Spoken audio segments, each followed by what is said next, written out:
Rabbi Moshe Boussou, bonjour Boker Tov.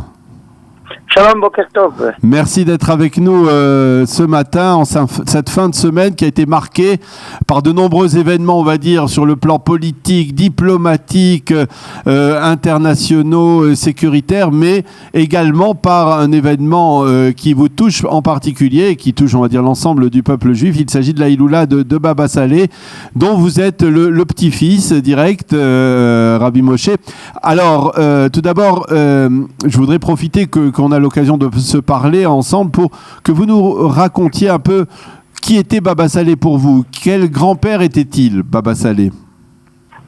Bon, alors, bien sûr, c'est un grand-père pas comme les autres, c'est évident. Et depuis longtemps, il est passé d'être mon grand-père à être le grand-père de pratiquement tout le Ham Israël. Donc, je n'ai plus d'exclusivité, pour ainsi dire. Oui. Voilà, et effectivement, même que c'était mon grand-père, on aurait pu croire que j'aurais une relation comme tout un chacun aurait une relation avec son grand-père, mais ce n'était pas le cas. Quand bien même c'était mon grand-père, eh bien, en l'approchant, eh bien, ou en rentrant dans la chambre où il était, ou en l'approchant, on sentait la Shrina présente, la présence divine à côté de lui, avec lui qui l'accompagnait, comme nous disent d'ailleurs nos sages, que les tzadikim, ils sont Merkava, sont un support de la Shekhinah. Et on sentait, tout le monde le sentait, les étrangers bien sûr, n'importe qui religieux, pas religieux, moins religieux, plus religieux. Mais moi aussi, en tant que petit-fils aussi, je le ressentais. Et c'est quelque chose, on ne pouvait pas s'y habituer. C'était quelque chose qu'on ressentait chaque fois à nouveau. Alors, je voudrais que vous nous racontiez, par exemple, des souvenirs de jeunesse de cette époque où Baba Saleh, par exemple, vivait chez vous à Paris et où vous le rejoigniez lorsque vous étiez même élève à la Yeshiva d'Aix-les-Bains. Oui, effectivement. Chaque fois que j'étudiais pendant 6 ans à Aix-les-Bains, et pendant cette période, à 3 reprises, Baba Saleh est venu chez nous à Paris, chez mes parents.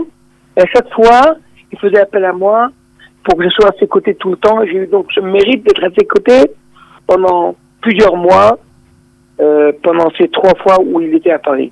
En tout cas, ce que je peux dire, c'est que même qu'il essayait de se cacher quelque part, eh bien, les gens arrivaient en masse, ils apprenaient que Baba Saleh était à Paris, ils venaient de partout dans le monde entier. Je me rappelle d'Angleterre, de Belgique, et même du Mexique, un président.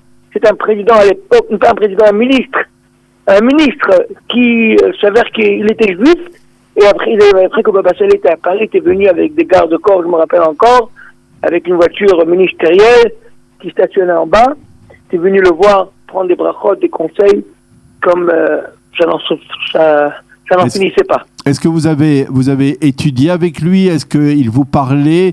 De quoi parliez-vous avec Baba Saleh? Étudier, pour ainsi dire, oui, c'est-à-dire dans le sens où plutôt moi je lisais, et lui m'écoutait et me corrigeait oralement, même si moi je lisais avec le livre, j'étais un béné cheval, je savais lire quand même, et lui il me corrigeait comment il fallait lire exactement, parce que des fois, la lecture reflète la bonne compréhension des textes de Talmud ou de Torah, qu'on utilise que ce soit, Orach Chaim HaKadosh, Ben Ishraï, et lui étudiait aussi des fois Etz Chaim, des livres de Kabbalah, et tout autre livre, des fois de Zohar et autres. Et vous êtes en train de nous dire que, en fait, avec Baba Saleh, on ne pouvait pas avoir une conversation, on va dire, presque anodine, comme effectivement les enfants ou les petits-enfants ont envers leurs parents ou leurs grands-parents. Il y a ce qu'on appelle Shichat Choulin. Oui. Chez le Talmud des Chachamim, des fois il y avait des sikhot comme ça, mais même elles, c'était pas quand même des conversations normales, anodines, comme tu dis. C'était plutôt quand même des paroles où on pouvait tirer des leçons à chaque parole, tu disais. Je me rappelle qu'une fois il avait dit, mais pourquoi quelqu'un qui n'a pas de da'at ça veut dire une intelligence élémentaire, eh bien, on n'a pas le droit d'avoir pitié de lui.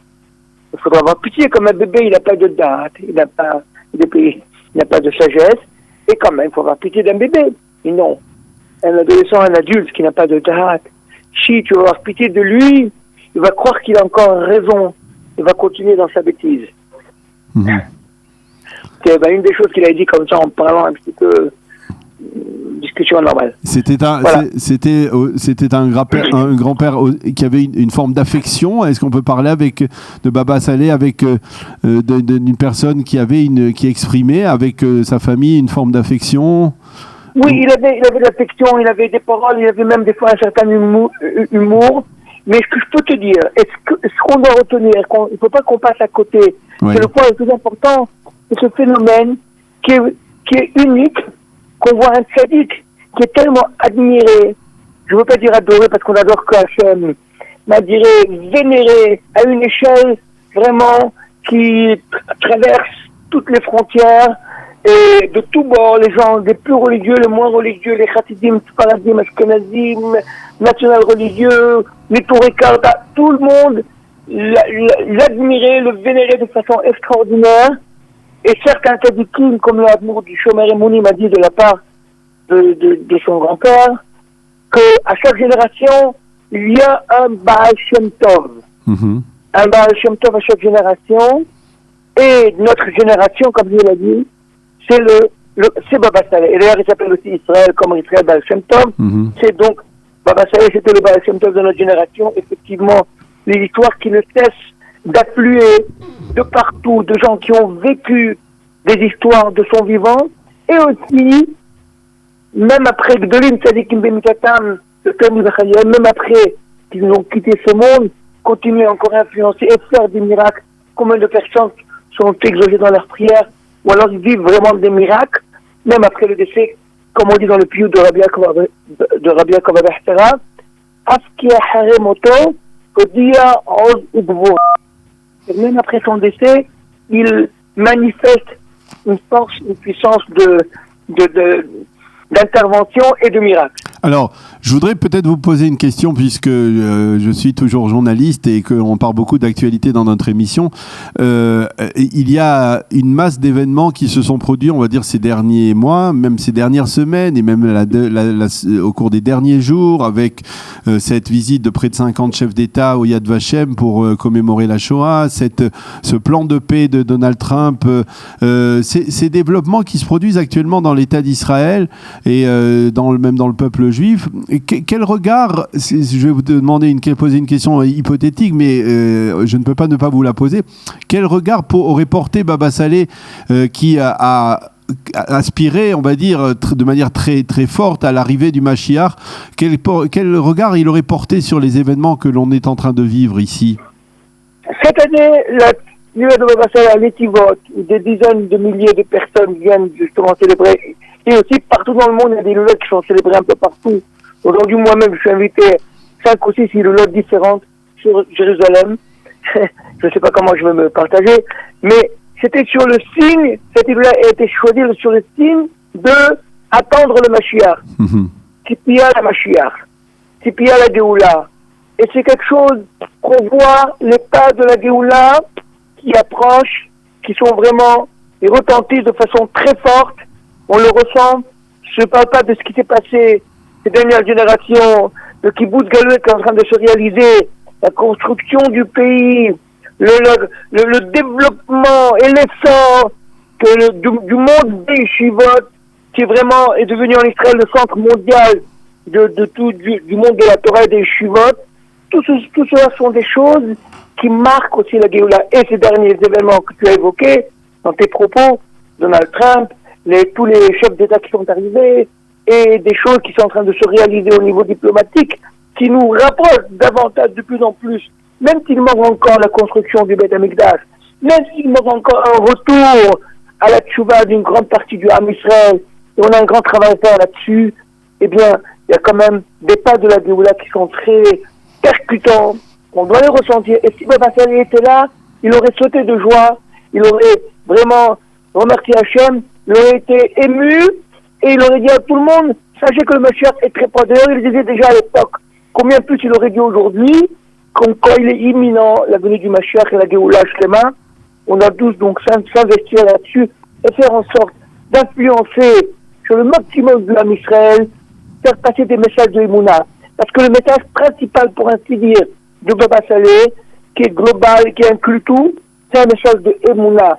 parce qu'on voit des gens de tous bords qui, à travers la émouna, la foi envers le tzaddik, eh bien, ils s'attachent aussi à la émouna en Hachem. Comme c'est écrit, Aminu B'Hashem, et Moshe Avdo. Donc, la émouna en Hachem passe par la émouna au tzaddikim.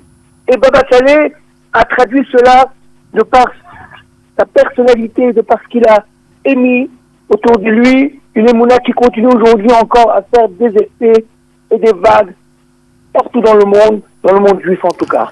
Alors, Rabbi Moshe Boussou, justement, nous parlons de Géoula, de délivrance, et cette paracha de la semaine, puisque nous allons faire comme nous le faisons chaque semaine avec le dernier invité de la semaine, parler de la paracha de la semaine. La paracha de Bo, c'est aussi la paracha de la délivrance, c'est de l'oppression de l'Égypte à la délivrance du Ham Israël. Quel est l'enseignement qui vous a marqué parmi ces enseignements extrêmement riches de cette paracha tout à fait historique, on peut le dire?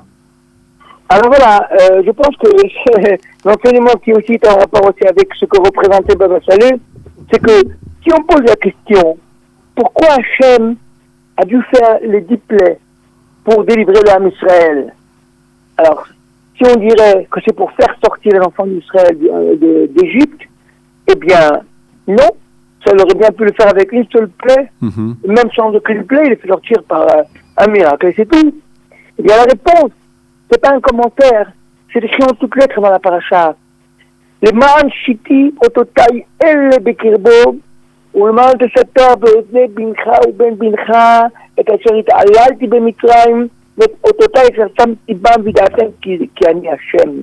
En fait, tous ces prodiges et ces miracles, les 10 plaies, c'est pour qu'on puisse nous-mêmes raconter à nos enfants et petits-enfants, qu'on puisse, en racontant cela, qu'on sache et qu'on réalise comme quoi Hachem, c'est lui qui maîtrise le monde, et qu'on puisse enfin arriver à croire en Hachem et savoir que c'est Hachem, le délivreur de l'Am Israël et le maître de toute la terre. C'est ça le but. Et donc, les prodiges, quelque part, traduisent une émouna, nous invitent à croire en Hachem, implique et démontre la émouna. Quelque part, Baba Saleh, avec tous les miracles qu'il a fait, qu'on n'arrête pas d'écouter à longueur de journée, et surtout pendant ce jour-là, les gens qui racontent des miracles de son vivant, ou même après qu'il nous a quittés, qu'il a continué à faire des miracles.